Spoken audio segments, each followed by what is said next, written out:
텔레그램.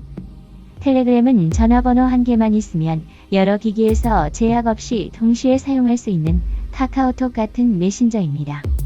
웹 버전을 이용하면 설치를 하지 않아도 인터넷 브라우저를 통해서 접속이 가능하며 웹 버전을 이용하면 플레이스테이션 4와 같은 게임기에서도 접속할 수 있을 정도로 강점이 있습니다. 텔레그램은 철벽 보안으로 엄청 유명한 메신저입니다. 2013년 러시아에서 개발된 이 메신저는 처음엔 아이폰용으로 개발되었으나 현재는 모든 스마트폰이나 PC까지 지원하는 메신저입니다. 비영리이기 때문에 페이스북이나 다른 SNS와 달리 유료 기능이나 광고가 없으며 이것이 가능한 이유는 이 앱의 개발자 중 한 명인 파벨 드로프가 러시아에서 손꼽히는 부자이기 때문에 모든 비용을 그가 충당해서 유료나 광고가 없다고 합니다. 트위터 일탈계. 트위터 일탈계는 자신의 신체나 성적인 사진을 올리는 계정으로 얼굴과 신상 없이 노출 사진과 영상을 올립니다. 미성년자들 중에서도 이러한 일탈계를 운영하던 사람들이 있었는데 이들이 N번방 운영자들의 주 타겟이 되었습니다. N번방 사건. N번방은 지난 2019년 2월부터 수십여 명의 여성을 협박하여 성착취 영상물을 찍게 하고 이를 메신저인 텔레그램을 통해 약 3만 명 이상의 이용자들에게 판매한 디지털 성범죄 사건을 말합니다.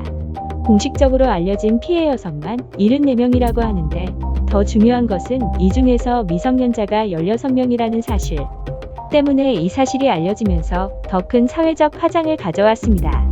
피해자를 노예라고 부르며 음란물을 촬영하도록 협박하였습니다. 이 N번방은 각각 20초였다 합니다. 그는 1번방부터 8번방까지 채팅방 8개 일명 N번방을 만들었습니다.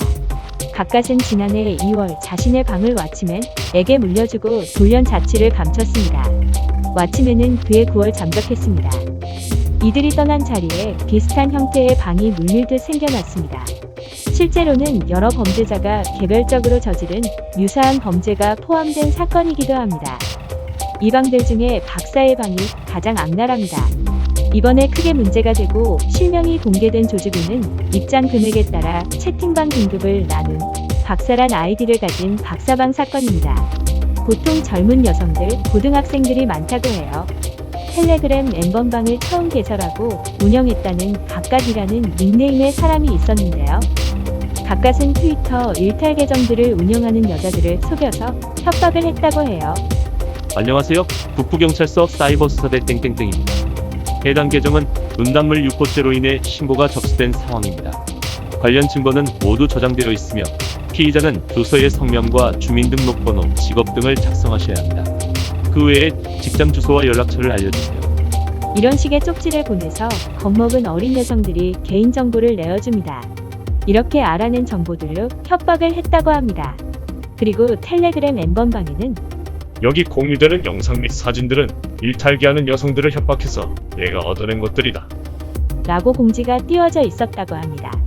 각각은 텔레그램 N번방을 1에서 8번방까지 만들어서 음란물들을 업로드했다고 해요. 그래서 속칭 텔레그램 N번방이라고 불리웠나 봐요. 또 닉네임 왓치맨이라는 사람은 고단방이라는 텔레그램방에 그곳에 링크를 올려 접속을 하게 했다고 해요. 그렇게 운영이 되다가 텔레그램 N번방이 작년 가을쯤에 갑자기 사라져 버렸다고 해요. 그 이후에 다시 다른 방들이 생겨났는데요. 그때의 사진과 영상을 2차 유포하는 방들이 생겨났습니다. 그 방의 종류도 다양하여 N번방 영상을 백업해둔 방, 여대생 몰카, 지인 능력, 연예인 합성물, 영상통화 앱의 피해 촬영물만 공유하는 방 등 방마다 적게는 수백 명에서 수천 명들이 이런 사진과 영상들을 요청하고 서로 공유하였습니다. 이때 새로운 사람이 나타나는데 텔레그램 N번방의 박사라는 닉네임을 가진 사람입니다.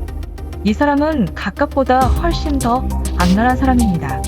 박사는 SNS에 고액 모델 알바 구인 공고를 올려서 돈이 필요한 여성들이 미끼를 물면 알바비 지급을 해야 하니 이름과 주민등록번호를 알려달라고 해서 얻어낸 개인정보를 통해 가족과 지인들로 협박을 하여 영상이나 사진을 요구했어요.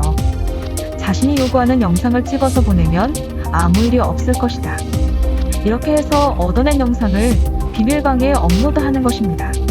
박사는 이런 식으로 성착취 음란물을 텔레그램 채팅방을 통해 유통했는데요. 암호화폐 결제로만 채팅방에 들어갈 수 있도록 체계화된 시스템을 구축했다고 해요. 피해 여성들은 이를 해결할 방법도 찾지 못하고 요구에 따를 수밖에 없었다고 합니다. 더 문제가 되는 건 청소년 등 미성년자들도 있었다는 것입니다.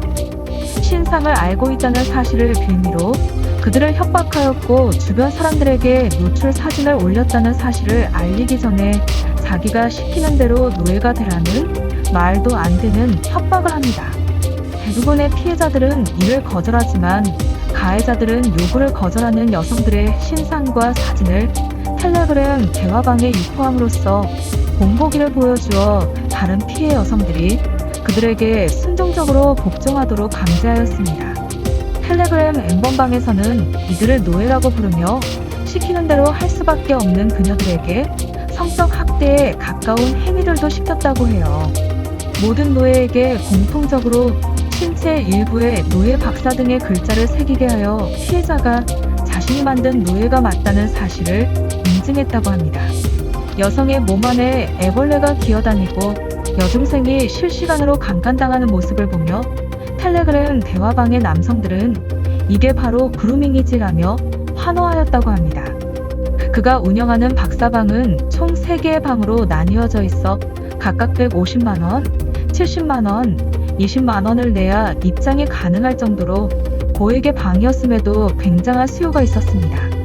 모든 거래는 비트코인으로 이루어졌고 통칭 박사라고 불리는 조주빈은 이러한 피해자들의 성착취물 유포함으로써 억대의 범죄 수익을 얻었다고 합니다.